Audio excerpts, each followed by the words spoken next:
Hello, and welcome to Beyond Borders, a space where we break down barriers between people, technology, art, and mental health. Stay with us for open, thought provoking conversations that spark ideas, challenge perspectives, and bring us closer together. Hello, everyone, and welcome back.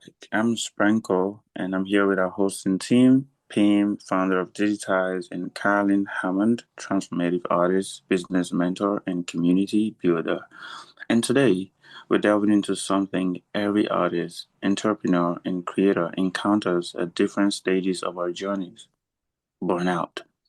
We know for a creator to grow in any niche, it requires dedication and consistency, but this can be very difficult to navigate, especially with the constant pressure to show up and not feel left behind. So let's dive into staying productive without crashing out, how we can navigate entrepreneurship, freelancing, and really thrive in Web3 without burning out and staying productive daily. Um, I'm glad that I have you both here with me today, because one of the first things that I want to ask is, when you hear the word productivity, what comes to mind? Caroline, what does a typical productive day look like to you? Hmm. Interesting question. It's funny, Sprenko, because for a long time, I think I saw productivity as output. Many of us do, don't we? What Mm, what I could tick off a list, what I could show for a day, that output. And if I wasn't producing something visible, I felt I hadn't done enough, even when I was emotionally exhausted or creatively drained. I felt I mm, hadn't done enough. But you know what? Over time, especially through my work as an artist and in the Web3 space, productivity has come to mean something deeper for me. It's not about how much I do, it's about whether or not what I do is aligned. So, aligned with my values, I mean, with my energy, with the bigger picture that I'm working towards. So, it isn't about the nitty gritty, the things, it's about a bigger picture for me now. So, a productive day for me right now might not look impressive on paper. It might be a conversation that shifts something. It might be making space to think, to feel, to reconnect with my creative flow. All of these things are super important to me, in my direction of travel in terms of productivity. And sometimes it's planning, sometimes it's pausing, because I've learned that rest is part of the process, not the absence of it. So, yes, productivity for me now is far less about pressure and much more about presence. And I believe that for me, that changes everything. it sure does. How about you, Pim? What does a typical productive day look like? I think a productive day for me looks like getting a step closer to the big goal. Mm, But in, let's say, this is the small, we'll say what is productive. The things that I want to have done in my mind the day before. So before I put away my phone in the evening and before going to bed, I always have I want to have these things done tomorrow. So in the, let's say, later stage of the week, I can go to the next chapter or whatever is needed. In general, it also means that those things might not always be achieved because meetings can take longer or some data has to still show up. But mm, that does still mean, okay, I looked into it, I started with it. Maybe I finished some things today, and I still think I have been productive. And when there are deadlines, then there are always clear steps that needs to be taken to actually get closer to the end product for the deadline. I'm quite, how to say, strict with those because a deadline is a deadline and you actually need to be finished. I mm, really want to have those steps finished. And if that's done during the day, I want to have it finished, then it doesn't really matter what happens um, during the rest of the day or the other projects that don't have a deadline. I can tell to myself, okay, I have been productive just because those steps are more urgent than the others. Definitely when mm, working with other businesses, for example, applying for a grant for a project that we are planning to do, you're working together, in this case with seven businesses, for a deadline which is within a month. mm, If you're late or you're not as productive, um, the other businesses will have an issue with filling Mm, in their data. Definitely when it comes to those projects, my deadline steps are very, very strict. And I just mm, want to finish those. And those are my productive hours or days or whatever it takes. When it yeah. comes to overall productivity through the year, um, I think it's most important that you have your yearly vision and your very wide vision, and just come as close to as possible to your year vision you want to have. And it's always a very realistic idea that those things are not achieved, but that doesn't mean you have not been productive. I think Mm. that's a little bit of my way of thinking when it comes to productivity. Now it's an interesting descriptions from you both, and I love how we can see the similarities but distinction.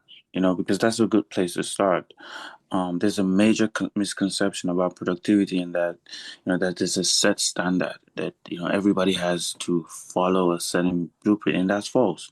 Because productivity is unique to each individual, and you must know for yourself and understand how your biological and mental, you know, well-beings align and define the nature and structure of input that you need, for optimum and improved productivity. You know, I ask those questions because they're common mistakes that we make, while trying to be productive in our everyday lives. And one of the ideas is that you have to be active 24/7. You know, you have to be busy. If you're not busy, you're not productive. What do you think about that, Caroline? I know in your previous statement, you said you had this previous mentality which has shifted. So I'm eager to hear, what you think about that. You have to be active unless, otherwise you're not productive. It's a tricky one, and it's something that I've learned and developed over time. But when I think back to my younger years, teenage years, formative years in terms of business and what I was trying to achieve in life, I can honestly say, without a shadow of a doubt, that I was giving 24/7. Whether that be to an employer, whether it be to myself because I was working on something, personal, whatever it was, there was no boundary. And there's a price to pay for that, I think. And with hindsight, I wish that I hadn't done it. But, like you said at the beginning today, it's this pressure, and we don't always know where it comes from. Where is it? We're not given a list of things that, this is what you do to be productive. It kind of gets absorbed by us, doesn't it? The belief, and I think we've talked about this before, Sprenko, when you look at people on the timeline on X, posting and intellectually we know they're using software to do that, most of Mhm. them anyway. And so they're not actually there putting out the work, 24/7, but it makes us feel like that.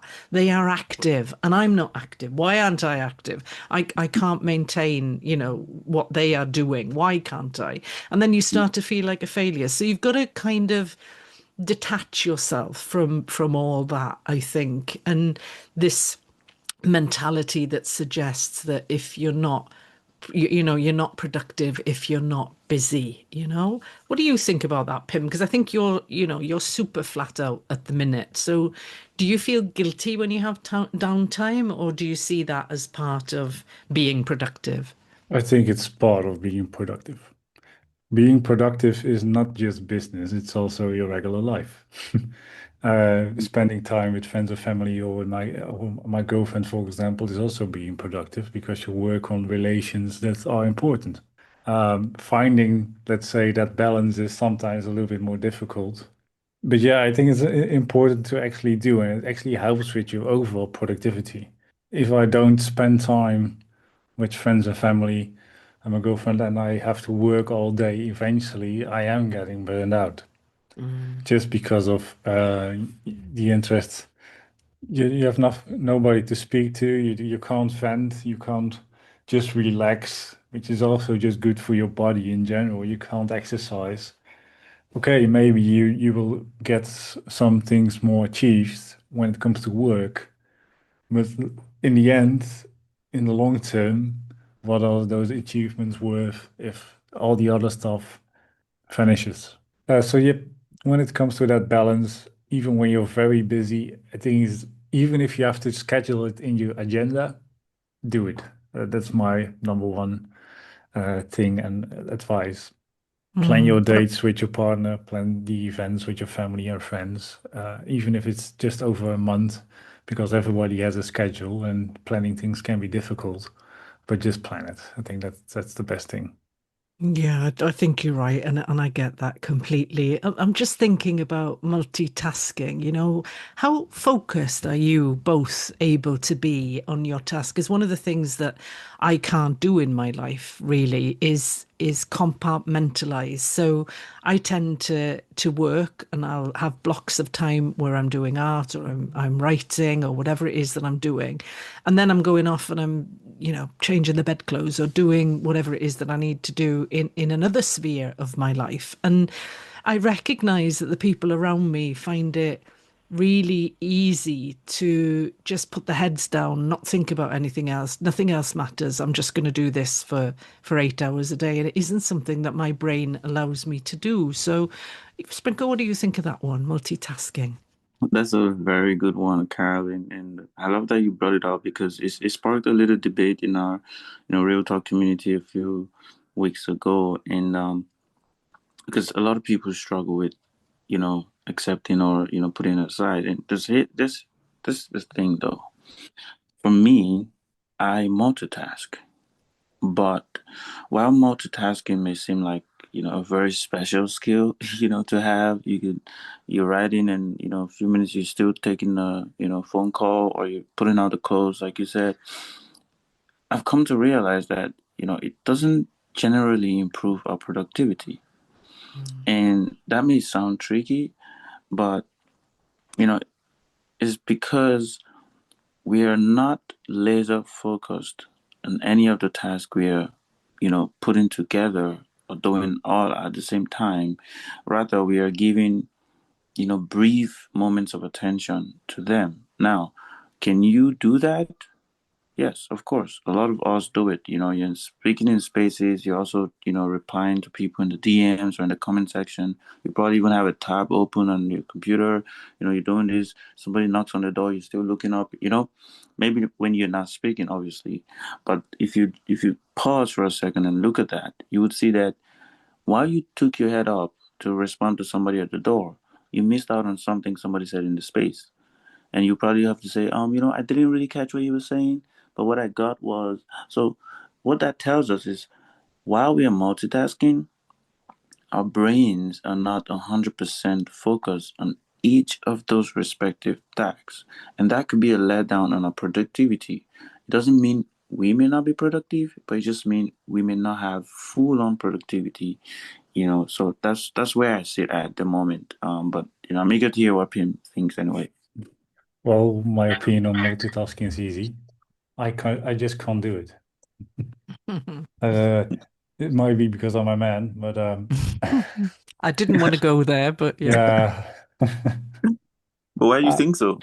I don't know. It's as always when I look at others that can multitask, most of the Mm, times there's or not men. I know when I speak for myself, I just know I can't. That's why I really go from subject to subject. That's definitely preferred. Uh, mm, I can't type and speak at the same time. Uh, Even those little things. I can mm, listen to a podcast and do the daily task in the house, but I mm, can't really be productive in the sense of really producing something well. mm, I need to do two things at the same time. So I really skip on it. If I know that I have to do two things, or if I'm in a meeting and somebody calls and I really have to pick up the phone, I will definitely just say, okay, sorry, I have to pick up the phone, or I have to make this email. Give me 2 minutes, and then I can mm, proceed. I hope that for other people that isn't really feeling like, okay, his attention is going elsewhere than the meeting subject. But I generally just want to make sure I send all the information that I get in the correct manner to the people who want the information. If I don't, luckily nowadays with AI, it can check my grammar and spelling, But if I didn't have it, uh, I will really need to check my emails afterwards what I sent, if it's correct and if it and if the grammar is done accordingly.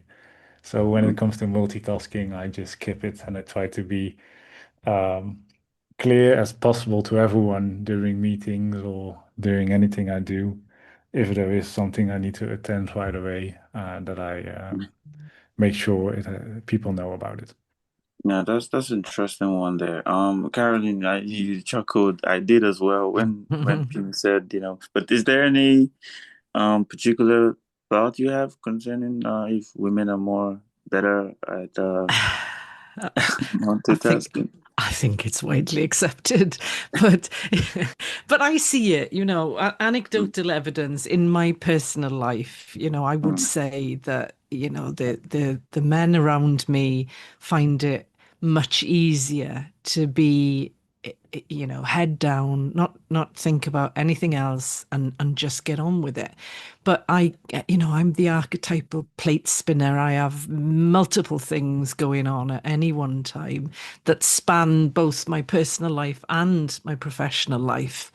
And I think as I get older, it becomes more of a challenge, I find, which stands to reason, I guess, in terms of brain power and tiredness and whatever. But it is just the way I operate, and it is what I see around me. I think, and I envy them, to be honest. I envy that focus, that laser focus. You used the word earlier, that laser focus that mm. some people, and it isn't, females have it as well, I'm sure, but it isn't something that I am able to tap into Mm. because of how my life is, and it's different. Does that make sense? It does, and was one of the reasons that I wanted to hear from both of you because the thing about the productivity is that it's personal. Mm. And, if met with comparison and competition can be destructive. I like how, you know what works for you and you do it. And, PM as well. So everybody needs to understand that trying to function in the same capacity as, as a Kyle, trying to, function in the same capacity as PM can just, do the exact opposite of being productive. Or because, Caroline sleeps 3 hours a day, or I'm not doing enough, So I really love that, while it contrasts, we are, seeing that light that says, your productivity has to be defined according to how it works best for you. But what is the major challenge, with, being productive? Obviously, I'm asking that because some days are, worse than others. Some days you wake up with a drive to go get it done, and other days you're like, so how do you navigate that? Pim, what's your go-to hack, to stay productive without, burning out? For me, having a bigger picture always helps. That means that a day that isn't productive uh, doesn't really matter in a certain sense. So I don't put that load, okay, that I go after my working day, that I sit at the table with my dinner and say, okay, today I totally sucked. Because then you tell yourself that you suck, and that's not a good thing to do. Um, with the bigger picture helps because, okay, maybe today I didn't do as much as I could, but when looking back, what I have done in the last months and what we're going to do in the last months, definitely when you believe into it, it will be fine to have some shit days. It's totally fine, and I think everybody recognizes it.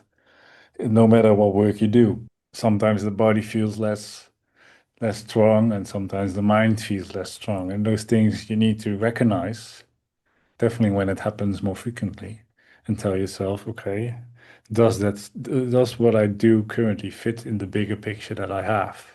If that's Mm, not the case, what do I change?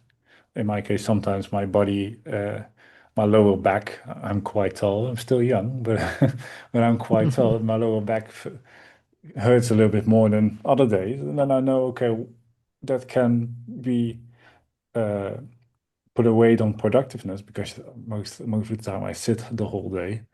Then I really tell myself, and I actually actively do this. Okay, in the gym, I need to train my lower back. I need to stretch. I need to go for walks outside. Mm. So I actually stay fit at that compartment of my body. And that helps with being productive. So those shit days need to be recognized. You can talk to it, or it's definitely better to talk about it with everyone. If it's your partner or just your friends, even in the pub, because you vent a little, and then the next time it happens, okay, you can recognize it again, and then see what can be done to fix it. And maybe other people actually know a way to fix it. So that's always a good thing to talk about. So when it comes to one shit day doesn't ruin your year, I think I'm gonna end it on that. Yeah, no, that makes sense. One sheet day doesn't ruin the year. I love that.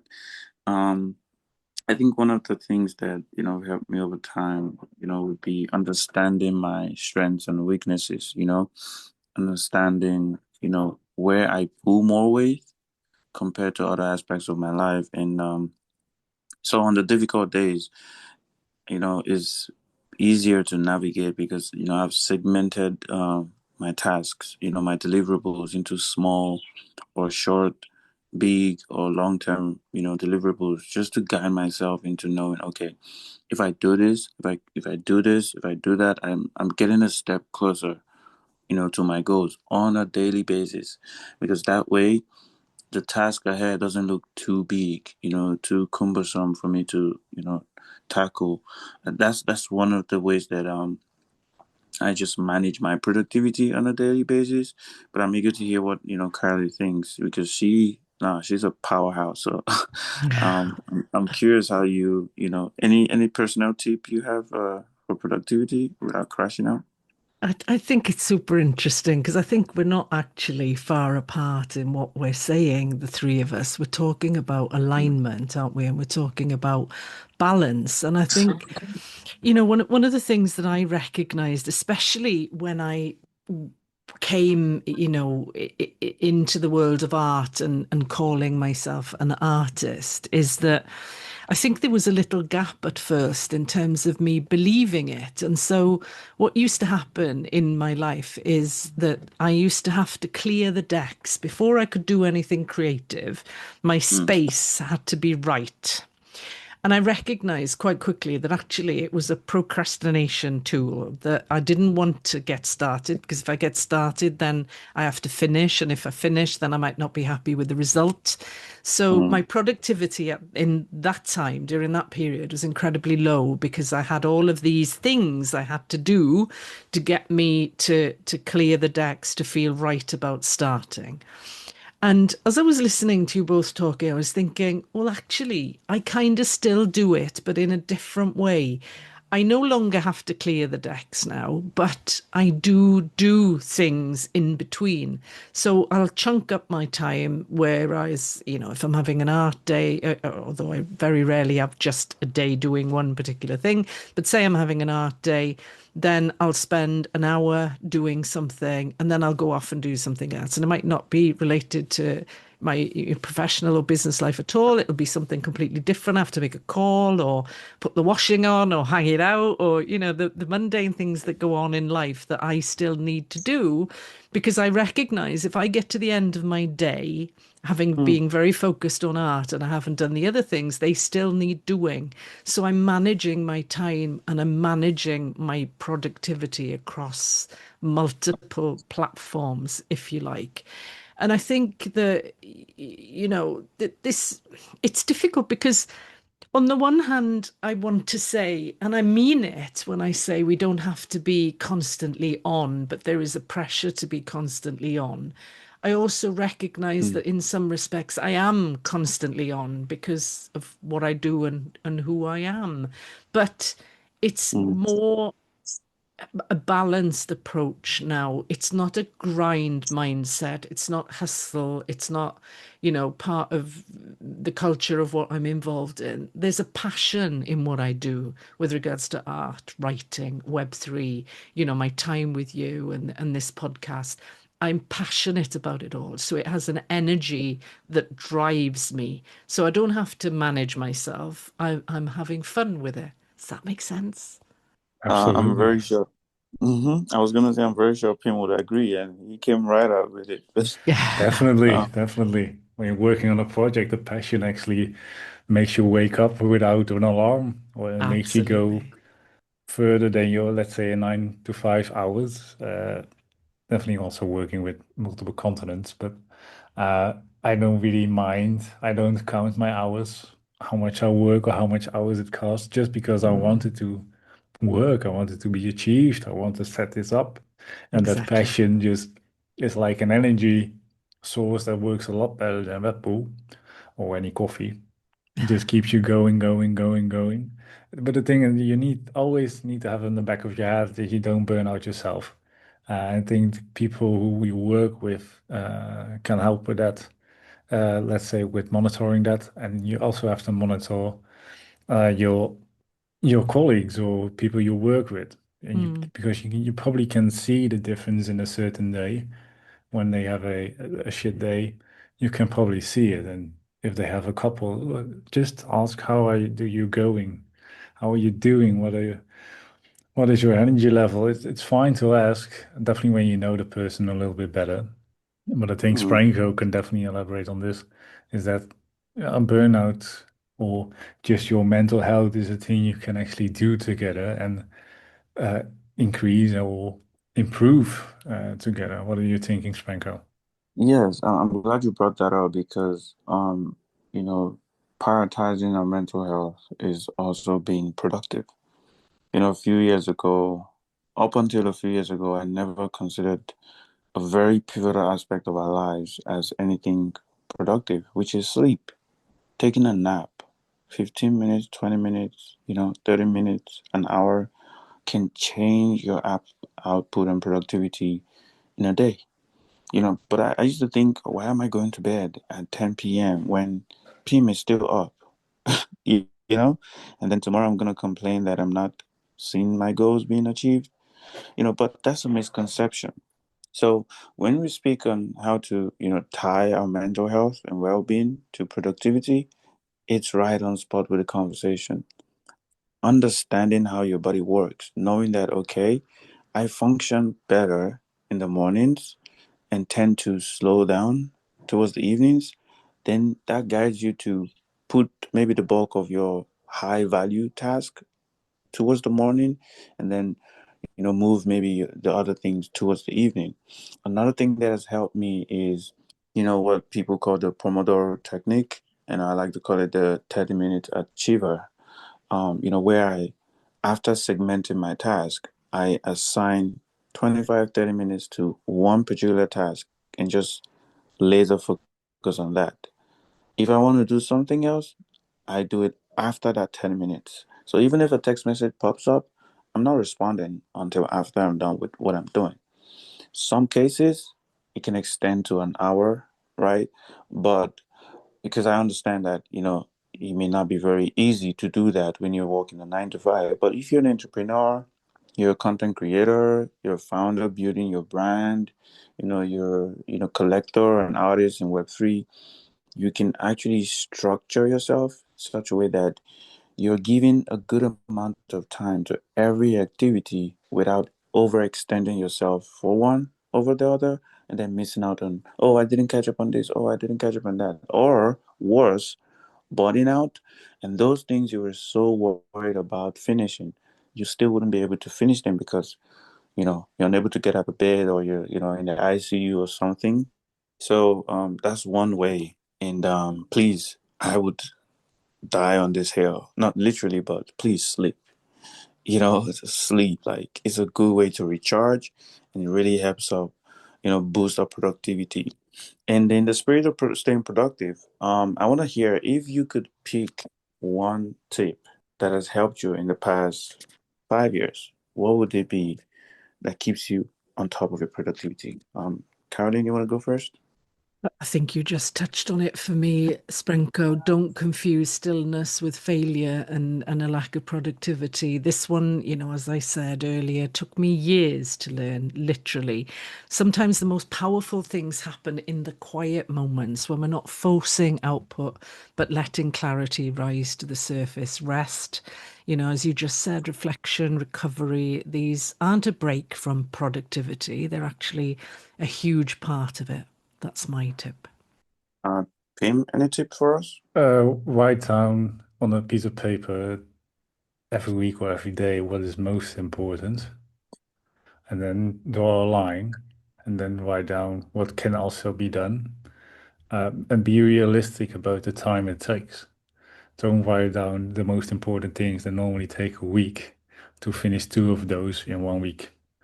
So you actually focus on the important, let's say, steps into the greater goal, and write down the smaller ones that also needs to be done or can easily be done, and don't have a specific deadline, and write those down below it. So you actually focus on the things that are most important, and then eventually you go down to the points that are less urgent, I would say. I love that. Journaling, beautiful. I would say just when you know yourself, understand your niche, what you want to do, and set your goals to fill your capacity, there's always room for improvement, and it becomes easier to just show up and stay productive even on the difficult days. And on that note, I'm just gonna say that's it for today. Thank you for listening, everybody. And if this has sparked an idea or helped you, come find us online. We'd love to hear your thoughts and how you manage your productivity. This has been Beyond Borders. If you enjoyed this episode, don't forget to subscribe, leave a review, and connect with us on social media. We'll be back next week with more insights. Until next time, keep exploring the impossible.